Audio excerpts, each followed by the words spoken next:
Hello. One characteristic of the continuity editing style of commercial cinema is that it helps the viewer to construct an orderly sequence of events and to encode them in memory. One way to appreciate this is to consider an exception to this rule. This is an excerpt from a movie review, and it says, "We're drawn along as if one thing leads to another, but nothing leads anywhere. This is a movie to surrender yourself to. If you require logic, see something else. Individual scenes play well by themselves as they do in dreams, but they don't connect in a way that makes sense. Again, like dreams. The way you know the movie is over is that it ends."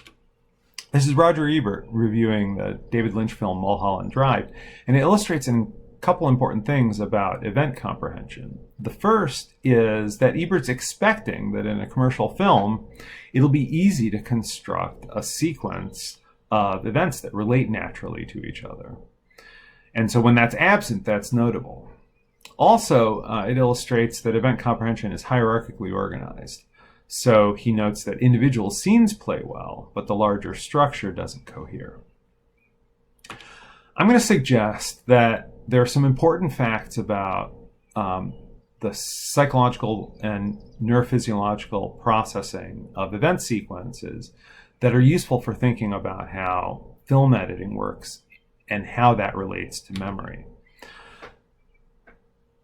I'm going to argue first that there's an empirical regularity. People spontaneously segment the ongoing stream of behavior into meaningful events.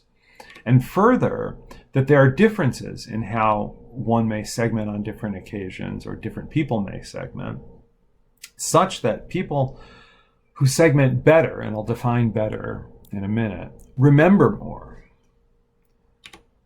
I'll tell you a little bit about a theory that says that segmentation may be a response to errors in perceptual prediction. And I'm going to suggest that this applies in important ways to how commercial film editing works. Namely, that it is constructed to spoon-feed a sequence of connected events that are easily encoded into long-term memory. So here's the phenomenon in question. In this study, 16 observers watched a movie of a young man washing dishes, and they were asked to segment it into meaningful units twice. Once to identify the smallest units that were meaningful to them, those are the dashes on the bottom, and then once to identify the largest units that were meaningful to them, those are the ones above, labeled the second closest, the fine, of course. And you can see that each time he scrapes a plate, people perceive that to be a fine value. Now here, as he finishes the last plate, the observers are going to perceive that to be both a fine and a coarse value. As he closes the door, his body orientation changes, and everybody experiences that as a coarse-grained event. So the fact that people agree strongly about where the events are in film gives us a way of bootstrapping into a measure of how well they are appreciating the event structure. Namely, we can compare their segmentation to that of the group as a whole. And we do that, we can define a measure, which I'll call segmentation agreement, and that will be our proxy for how well somebody is segmenting. Then we can ask how that relates to other aspects of comprehension, such as memory. One way to do that is using recall memory. So often what we do is ask people to just tell us what happened in a movie. So this is a transcript of somebody who had just watched a movie of a woman making breakfast, and they say, "Young lady came into a kitchen, washed her hands at the sink and dried them off, and went and got a skillet." That's a pretty good description of what actually happened. Another way that we can measure their memory is using a recognition test in which we give people one picture that came from the movie they actually saw. In this case, it happens to be on the right, and another picture that came from an alternate take that was filmed on the same set with slightly different props and actions, and ask them to discriminate between the two. Here I'll show you data from the recall measure plotted against segmentation agreement. This is from a study that involved 208 observers, ages 20 to 80. And what you can see is that there's a strong relationship such that those who have higher segmentation agreement remember more.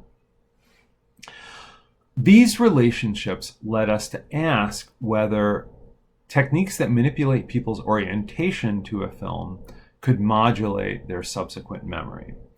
And I'm going to show you two routes that we've explored. The first doesn't actually change the film itself, it just changes people's approach to the film.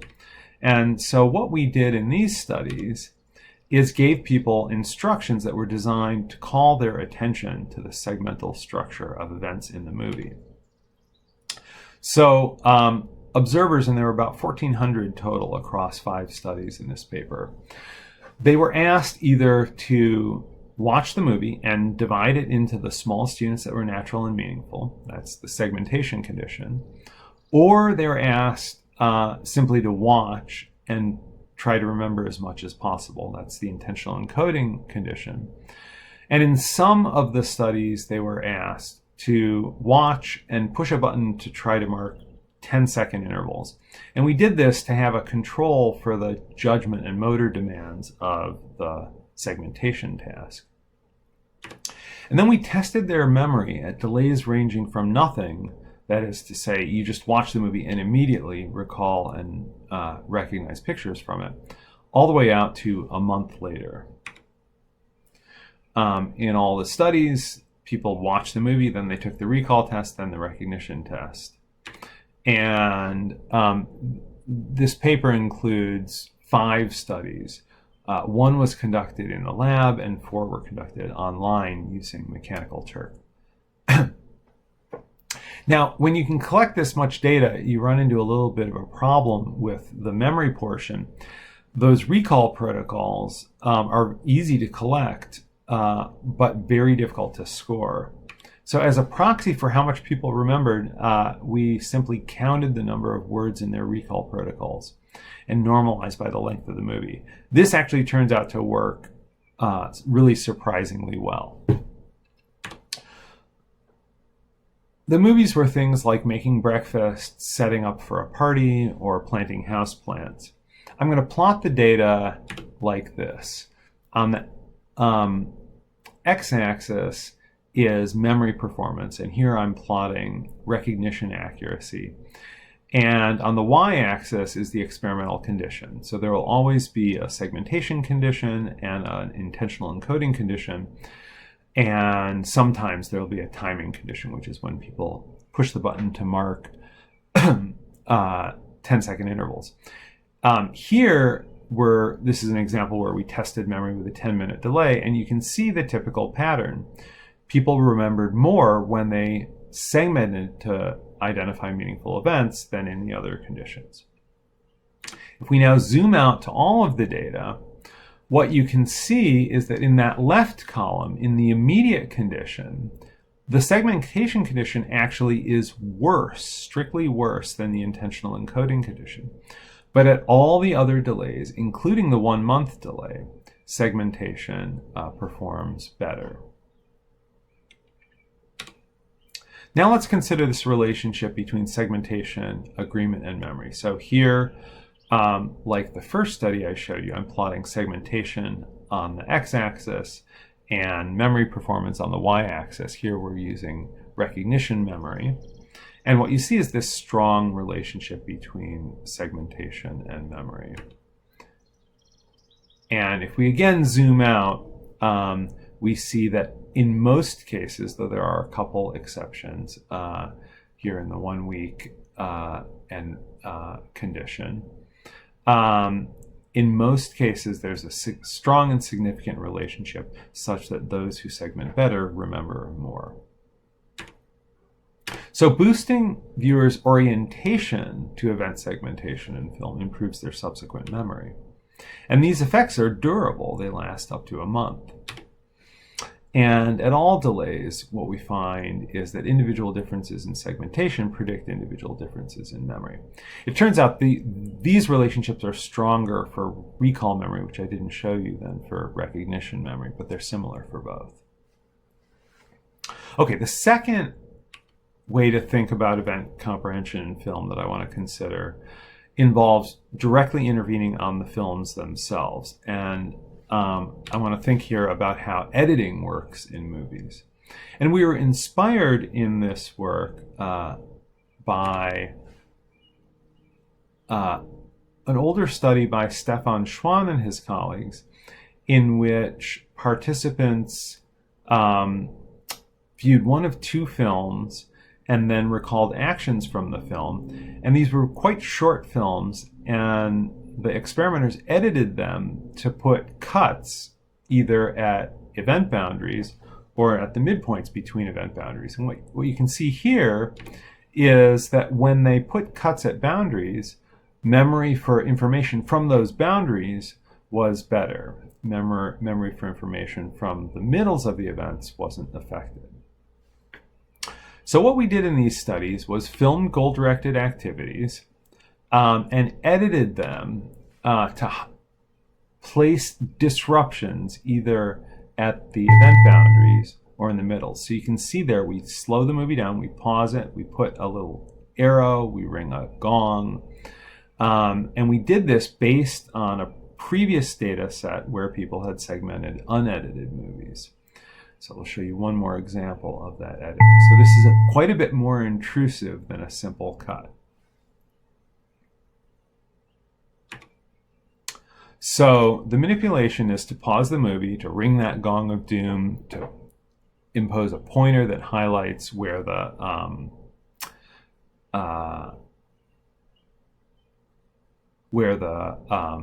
object of importance is on the movie. And then we gave people a post-event review in which they saw a slideshow of those moments that had been highlighted. This condition in which we edited to highlight the event boundaries, we'll call the queuing boundary condition, was compared to two control conditions. In one of them, we queued the middles of events. And then in the other one, we presented unedited movies. And in the experiment I'm going to show you data from, the unedited condition got no post-movie review. In a subsequent experiment, we added a post-movie review to the unedited condition, which was, and the results were quite similar. This study included young adults and also healthy older adults. And to score memory in this experiment, what we did is break down the activity into low-level actions. And we could divide those actions into actions that happened near an event boundary and actions that happened in the middle of the event. And then there are a bunch of other actions that the actor performed that might have been in the middle or at a boundary, but they were not queued in either of the two editing conditions. Scored the recall protocols to count the proportion of each of these classes of action that the viewer remembered. And what you can see here is that, so let's start with the younger adult data on the left. And the three conditions are arranged from left to right, the three groups of bars: unedited, event boundary, and event middle. So the unedited condition is our control. The event boundary condition had cues at event boundaries, and the event middle condition had cues in event middles. And what you can see is if you compare those first two orange bars compared to the unedited condition, people in the event boundary condition remember more information from those event boundaries. The three bars in each cluster are information, actions that took place at a boundary, actions that took place at a midpoint, and actions that took place at a location that was never queued. If we look at the data from the older adults on the right, we see the same pattern. So what is happening here is that queuing boundaries improved memory for both younger and older adults, particularly the information at those boundaries that was queued. And it's worth noting that queuing in the wrong places actually was strictly better than the unedited condition, which suggests that simply forcing people to stop and take stock every once in a while is facilitatory with respect to memory. Okay, so we've got now these two interventions that can facilitate the effective encoding into memory. And I want to suggest that what continuity editing typically does is to package events in a way that is prettier, no doubt, but similar in kind to the way that we did in this experiment by queuing event boundaries, making it easier for the viewer to comprehend a sequence of events and encode them into memory. I just want to conclude by saying that this doesn't by any means make a prescription for what one should do.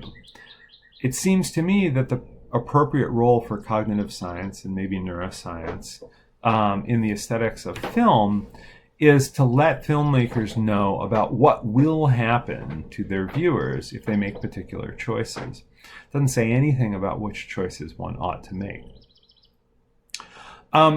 Consider this top 10 list of acclaimed Hollywood movies that most people didn't understand. At the top is the film I opened with, Mulholland Drive. And what's striking to me about this list is how many of these highly regarded films do things other than facilitate straightforward encoding into memory. So one group we could call the puzzle films, which are playing with temporal structure directly. We could also call these the films of Christopher Nolan. Memento, Interstellar, Inception. They all disrupted event structure by altering temporal order. Another group, Primer down there at the bottom also might fall into that first group. This second group we could call the psychological reality disruptions. So these interfere with event structure by creating situations in which there are multiple internal realities that are in conflict. And then there's another group that includes at least Lock, Stock, and Two Smoking Barrels, which I want to call the mumble films, which interfere with event structure by degrading the perceptual input. In the case of this film, it's by just making it hard to understand what people are saying. So, commercial film editing facilitates constructing event structure. This helps organize memory. And other modes of filmmaking can produce other effects. And my hope is that by continuing to explore the psychology and neuroscience of these mechanisms, we can let filmmakers know more about what options are available. I want to conclude by thanking my lab. The first set of studies that I described was spearheaded by Shani Flores when he was a lab manager in the lab. The second set of studies was spearheaded